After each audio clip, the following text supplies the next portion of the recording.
अंजनगाव सुर्जी नगर परिषद येथे आमदार बळवंत वानखडे यांच्या निधीतून नगर परिषद अंजनगाव सुर्जी येथे अँब्युलन्स देण्यात आली आहे। आज आपला तालुका नाही तर पूर्ण देशभर कोरोना संकटाने जनता संकटात सापडली आहे। या कोरोनाच्या महामारीने नागरिकांची ग्रामीण भागातून शहराकडे जाण्याची मोठी दशा वाईट असल्यामुळे तसेच काही वाहने रुग्ण नेण्याकरिता तयार होत नाही आणि काही नेण्याकरिता जास्त पैसे घेत असल्यामुळे आताची ही कोविड-19 ची वेळ गोरगरीब जनतेसाठी मोठी कसरत बनली आहे व त्यामुळे जनतेवर मोठ्या प्रमाणात संकट उभे आहे। या बाबीचा विचार करून आमदार बळवंत वानखडे यांनी नगर परिषद अंजनगावला आपल्या निधीतून अँब्युलन्स दिल्यामुळे अंजनगाव सुर्जी येथील नागरिक तसेच नगरसेवक यांनी आभार मानले आहे। यावेळी नगर परिषदेचे नगराध्यक्ष कमलकांत लाडोळे, नगर परिषदेचे मुख्याधिकारी सुमेध अलोने, नगरसेवक मनोहर भावे, किस्मत अली, रहीम भाई, शहराध्यक्ष प्रदीप देशमुख, तालुका काँग्रेस कमिटी अध्यक्ष प्रमोद दाडू, संजय सरोदे, पुरुषोत्तम घोगरे, मिर्झा जाहीर बेग,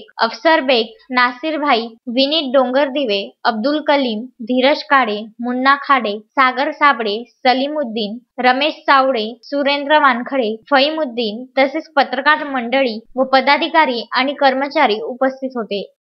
कोविड-19 चा प्रकोप मोठ्या प्रमाणात आपल्या पूर्ण राज्यात आहे आणि आजच्या दिवशी अंजनगाव शहरासाठी आणि अंजनगाव तालुक्यासाठी माननीय आमदार बळवंतरावजी वानखडे यांनी ही अँब्युलन्स त्यांच्या निधीतून भेट दिली आहे आणि खरोखर यावेळेस या गाडीची आवश्यकता आहे। अनेकदा नगर परिषदेने भाड्याच्या गाड्या घेऊन साध्या गाड्या घेऊन पेशंट अमरावती किंवा इतर ठिकाणी पाठवलेले आहेत आणि साध्या गाड्यात कुठलीही व्यवस्था नसते। वेळप्रसंगी त्या भाड्याने घ्यावं लागतात आणि त्याच्यात पेशंटची आवश्यक ती सुविधा नसते। या गाडीत आज सर्व सुविधा आहेत, ऑक्सिजनची सुविधा आहे, त्यामुळं या महामारीच्या काळात ही गाडीची नितांत गरज होती। आज या गाडीच्या माध्यमातून अंजनगाव शहरातील तालुक्यातील पेशंटला एक मोठी सुविधा उपलब्ध झाली आहे आणि त्याबद्दल मी माननीय आमदार साहेबांचे आभार मानतो की त्यांनी ही सुविधा अंजनगावला या नगर परिषद मार्फत उपलब्ध करून दिली आहे।